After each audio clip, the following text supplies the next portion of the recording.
Well, Saturday had a very shocking midday announcement. Supreme Court Associate Justice Antonin Scalia, the far right crazy of the court, died on Saturday. And 1 hour later, the GOP pledged that they were not going to do their job.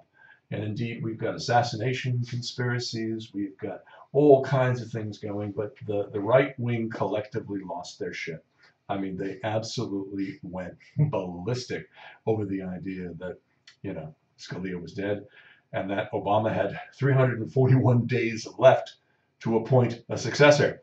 So, of course, they said that under the Constitution, he should not be allowed to do that. Well, the Constitution is very Well, that's clear. his job, though, isn't It is his job, and they're supposed to vote on it, but they're going to do everything they can to not do their job because we're in an election year. Well, yeah, that's bonkers, isn't it? 340, that's the best part of a year, isn't it? Thank you. I mean, that's his job to do that in the best part of a year. Yeah. He is the president. 11 months and 6 days I mean, from when he died. If you had a week to go, then maybe they'd have a point, but... Yeah, exactly, yeah. I mean, they've just been absolutely nuts over the idea. And it started with McConnell, the leader in the Senate, and others. Now you're beginning to hear some voices saying, well, we probably should have hearings. We probably should consider.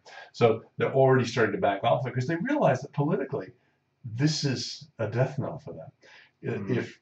Because, I mean, they believe Obama will appoint him, as they see it, a lefty. Well, yeah, and there goes the balance in the court. It goes 5-4 left. Same. Yeah. Well, and then the meme I love the most is the one like, yeah, go ahead, don't appoint somebody. We'll just let Hillary appoint President Obama. Because he's a classic constitutional lawyer. Yeah. And it's not unheard of for presidents to then go on to the high court once they leave office. So it'd be very, very, very interesting. Yeah, Hillary's not going to win it, I think. Well, if the majority goes back to the Democrats with the election, which is one of the things that they're trying to do in the Senate, because it's only the Senate they have to worry about, that could change things. But I've never seen a party self-immolate the way the Republicans have. There was a great piece by Paul Krugman. No, I'm sorry, Robert Reich. It'll go up on our thing this week about how the party doesn't exist, the Republican Party. It's now a collection of tribes. And those tribes all have different needs, and there's no way they can all be met under the banner of a party. So he was literally writing an article about the death of the Republican Party. Well, you got that a bit reflected in the Labour presidential, yeah, the Labour Party, and in the presidential race, didn't you? Well, yeah. I mean, what does Jeb have in common with, the rest of them? Well, we've only got 6 left, okay? And Ted Cruz on a poll just yesterday, the NBC Wall Street Journal poll, has a 2-point lead over Trump. Now, really, the party's attitude is anybody but Trump or Cruz. These are 2 execrable men. And, Trump is, we've all seen who he is, but Cruz is hated by everybody in Washington, absolutely hated. Because of his fundamentalism. Fundamentalism, as well as just he doesn't, he's a bit of a Jeremy Corbyn on the right-hand side. He doesn't follow rules. Oh, yeah, that's right. Yeah, he's the guy that goes across over to the House of Yes. Representatives and tells them, don't do anything. And so he's become a leader in the House of the Tea Party, even though he's a senator. Because he tried to bring the government down, in effect, didn't He did, yeah. He was the one that was responsible for the big shutdown that cost about $24 billion US a year and a half ago, 2 years ago. So, and you've got the GOP, the Republicans now in South Carolina, and they're all vying for Nikki Haley's endorsement, the governor there. And Jeb Bush is just horrible at campaigning.